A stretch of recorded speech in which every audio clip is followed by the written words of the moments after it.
To the other big story we are tracking, tomorrow the Supreme Court is going to hear the PILs challenging the release of 11 convicts in the 2002 murder and rapes.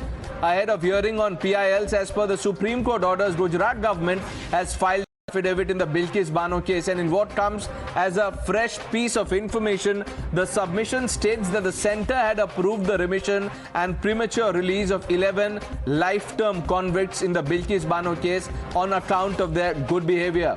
The affidavit states that the convicts had completed 14 years of their sentence and were released as their behaviour was found to be good. The affidavit also notes that the release was opposed by the Superintendent of Police CBI Mumbai and Special Judge CBI Mumbai. The 11 convicts, remember, had walked out of the Gujrat sub-jail on August 15 after the Gujrat government granted them remission from the life sentencing following an SC order.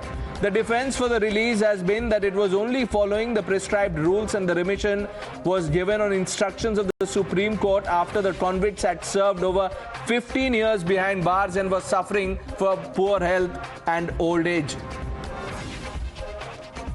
You're watching the News Hour at 10, debate number 2 on Times Now, Super Prime Time.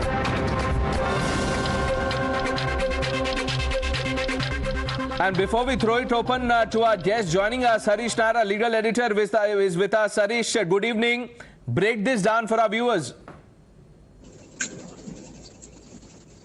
Yes, in fact, Pranesh, Gujarat's affidavit has made several revelations. One, that despite this being a very heinous and gruesome offence, the Gujarat government has released all these 11 convicts, not only observing that they had spent 14 years in jail, but very significantly saying that it was observed that their behaviour was good. And the second biggest revelation is that it very clearly says that centre's approval had been taken before releasing these convicts. And number 3, they say that the two petitioners in the Supreme Court, that is Subhashini Ali and Mahua Moitra, have no locus standi to challenge this release, and says that these are busybodies with political mechanization. So in a way, the Gujarat government is justifying the release of all these 11 convicts. So this is the first time Gujarat government has officially broken its silence. And it also says that the 1992 policy, which was adopted to release these convicts, the permission was given by Supreme Court as per a judgment on May 13, 2022 in Radhesham Bhagavan Das case. And therefore, once the Supreme Court gave it permission to release these convicts under 1992 rule, which did not prevent the state from releasing rape, gang rape and murder convicts, the state was the final authority to decide whether these convicts should be released or not. So on several counts, the state government has justified the release of 11 convicts. Bilkis Bano gang rape case. Remember, Pranesh, she was not just gang raped. Her 3-year-old daughter was murdered, and also 7 relatives of Bilkis Bano was also murdered. And now the Gujarat government goes on to say that it was observed that their behavior was good. This is one of the reasons given for releasing all these 11 convicts. Back to you. Let's see what unfolds in the court tomorrow. Harish, thanks for joining us and breaking this on Times. Now let's open this up. Subhash Jha is a lawyer, Naveen Choma, lawyer, Anirban Banerjee, political analyst, Atikur Rahman, Islamic scholar, completes the panel. Anirban Banerjee, let me begin by asking you what you make of this information. This is nothing unexpected. This is nothing that comes as a shock to us. We always knew that it was the political will of the RSS BJP who rule both at the union level and at the Gujarat state level, who have simply acknowledged the deeds, not the misdeeds, but the deeds, great deeds indeed, done by these people in the 2002 Gujarat riots. Not riots, it was rather a genocide where these kind of people were actually appointed by the then ruling dispensation, the RSS BJP, to do these great deeds for which they have been felicitated once they were released from the jail, from the prison. And we must must remember that they didn't really serve their 14 or 15 years of sentence. Most of the time, each one of them were out on parole. Hardly a few months or a few years inside the prison were they. And even then, the Gujrat state government and the union government, both led by the RSS BJP, they have the audacity to file an affidavit before the Supreme Court and state that their behavior was good. And I must say their behavior inside the prison was not good. It was their behavior in the 2002 genocide that was good, according to the RSS BJP. They have simply garlanded them both symbolically and physically and literally. This is what the RSS BJP stands for. There's nothing more to say. Naveen Chomal, respond to that.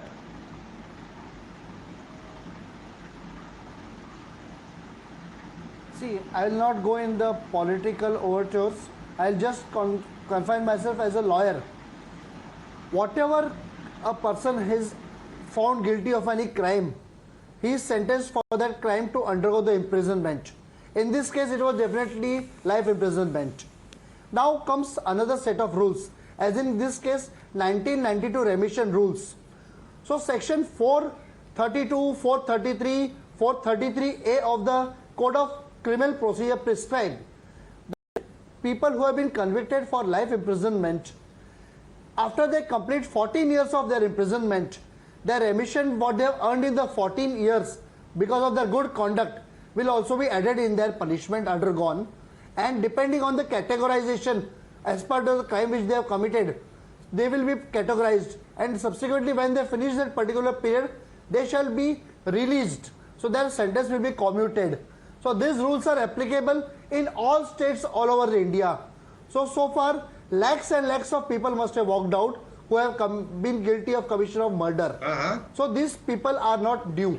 So question arises that only because they are having some political vendetta, that cannot change the rules. So I think I hope Supreme Court will be basically concentrating on the rules rather than getting swayed by any political overtones on this matter. Okay, let me ask you a moral question, Mr. Chomal. You're a reasonable man. Do you believe a group of rapists and murderers who've been convicted under the law should be set free?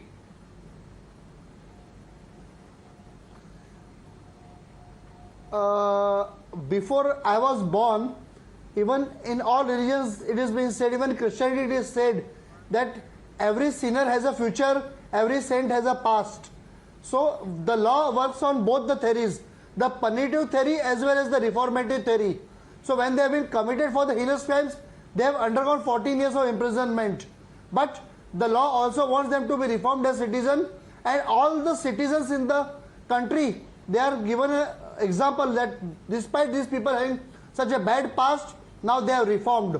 So it is sending a very big social message to across the citizens, and the law is serving certain purpose. I have a rebuttal. I cannot confine myself to the morality what the opposition parties are trying to raise. Okay. We have to serve Anirban Banerjee wants to respond to what you just said. A very strong message is being said. Despite being sinners, they are. Now, the fact of the matter is, after they were released and there was uproar all over throughout the country, one of the BJP MLAs actually said that they are Brahmins, therefore they were not capable of doing such things. So the BJP must make their stand clear whether they believe that they did such a thing, or do they believe that they have reformed. They have not what is the actual position? Brahmin. That is a subsequently different issue altogether. The BJP MLA herself said that she believes because they are Brahmins, they did not do such things. Statement. Nobody is subscribing to that statement. Any action against her? She is an MLA. She is not an ordinary person or ordinary BJP member. She is an MLA and also a part of that review committee. And also part of the review committee. If a person, part of the very review committee who had decided that these people should go free, makes a statement as this, there is committee. Is that not a challenge to the trial court's verdict, the CBI court's verdict? Pranesh, committee goes by the rules, and the rules are very strict. Right, the rules are very strict, I understand. Then aren't the rules very strict for the BJP MLA? Weren't there any conflict of interest in here? These people were all BJP members. No, rules are... The BJP MLAs in the Okay, review let's get a committee, response from they Subhash Jha. decide. Subhash Jha, how do you see this, sir? Anirban, This revelation, what do you make of... I challenge you. Anirban, let Mr. Subhash Jha come in. Mr. Chomal, we'll come back to you, sir. See, the law does not recognize what is known as moral conviction. Rather, it denounces. So we have to go, the Constitution gave certain powers to the state legislature. And the state legislature, in accordance with the power which the Constitution has conferred, has framed rules 1992, by which these accused persons have been enlarged, have been released on premature after completion of 14 years of their sentence. Now, whether that is correct, not correct, is certainly not for us to decide. The matter has been challenged in the Supreme Court.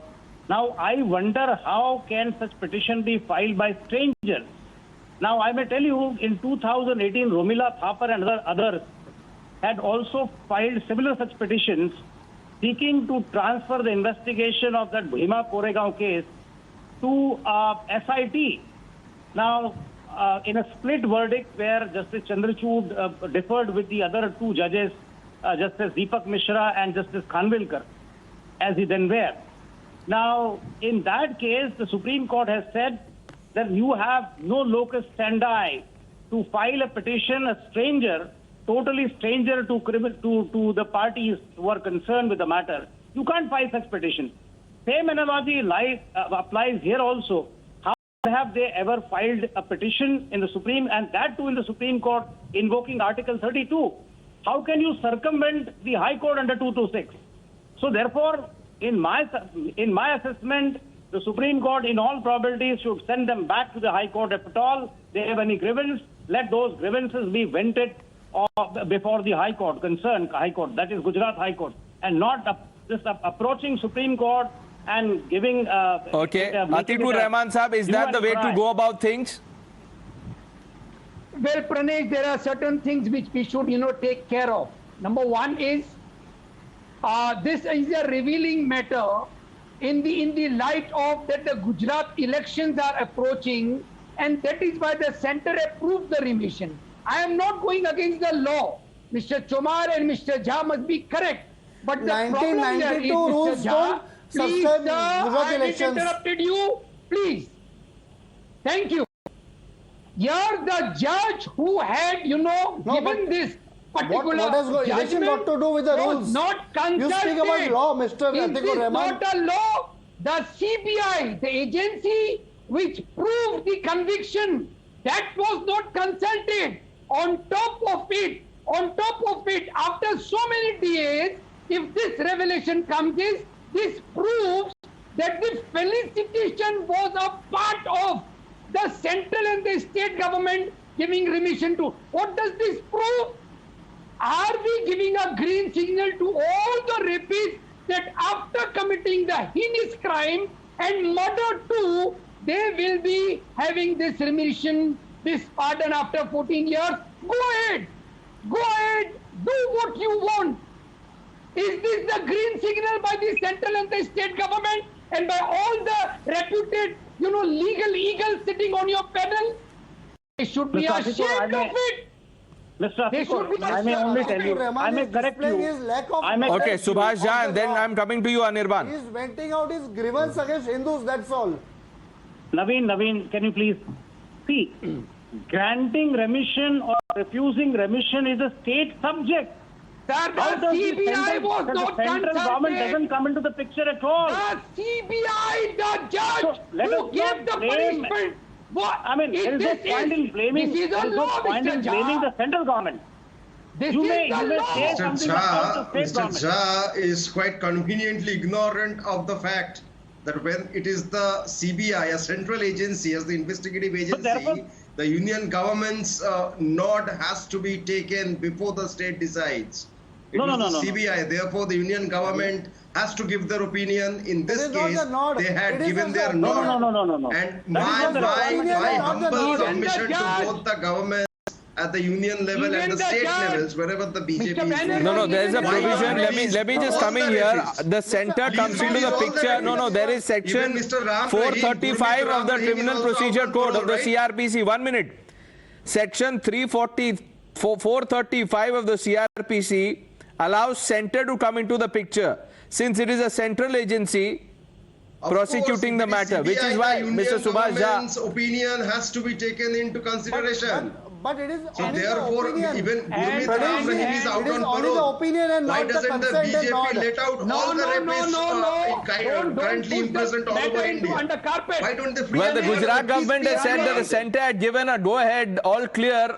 Let's leave it at that. We've run out of time, gentlemen. Thank you for joining us. All eyes on the Supreme Court. Let's see what happens there in this case tomorrow. Thanks for watching.